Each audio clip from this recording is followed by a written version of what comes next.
भारत का राष्ट्रीय राजमार्ग नेटवर्क यानी हमारे ट्रांसपोर्टेशन सिस्टम की धड़कन एक ऐसा जाल जो देश को जोड़े रखता है, शहर से गांव, पहाड़ से मैदान और उत्तर से दक्षिण तक।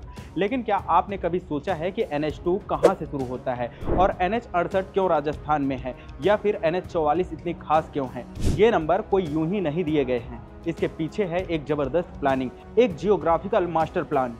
दोस्तों, नेशनल हाईवे को नंबर देना कोई रैंडम गेम नहीं है, ये एक खास लॉजिक और सिस्टम से तय होता है और ये काम करता है भारतीय राष्ट्रीय राजमार्ग प्राधिकरण यानी NHAI। तो अब मैं आपको डिटेल में बताता हूँ हाईवे नंबरिंग का ये दिलचस्प राज। अगर कोई हाईवे उत्तर से दक्षिण की ओर जाता है तो उसका नंबर होगा सम संख्या यानी इवन नंबर, और अगर वही हाईवे पूर्व से पश्चिम की ओर जा रहा है तो मिलेगा विषम संख्या यानी ऑड नंबर। और बात यहीं खत्म नहीं होती, इन नंबरों की पोजीशन भी जादुई तरीके से तय होती है। जैसे जैसे आप पूर्व से पश्चिम की ओर बढ़ेंगे, उत्तर दक्षिण हाईवे के नंबर बढ़ते जाएंगे। उदाहरण के लिए NH2 मिलेगा आपको देश के पूर्वी हिस्से में, जबकि NH68 आपको मिलेगा पश्चिमी राजस्थान में।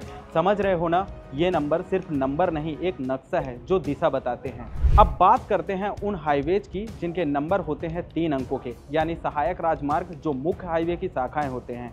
मान लीजिए NH44 एक मेन हाईवे है तो NH144, 244 या 344 ये सब उसकी शाखाएं हैं और इनका पहला अंक बता देता है कि ये किस दिशा में जा रहे हैं। अगर पहला अंक विषम है यानी ऑड तो हाईवे पूर्व से पश्चिम की ओर जाएगा, और अगर पहला अंक सम है तो वो उत्तर से दक्षिण दिशा में जाएगा।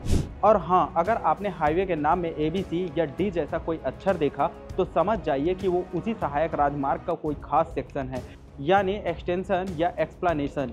तो अगली बार जब आप किसी नेशनल हाईवे पर सफ़र करें तो सिर्फ सफ़र नहीं, उसके नंबरों को भी पढ़िए। ऐसे ही और जानकारियों के लिए जुड़े रहिए हमारे साथ, और वीडियो पसंद आया हो तो लाइक, शेयर और फॉलो जरूर कर लीजिए। नमस्कार।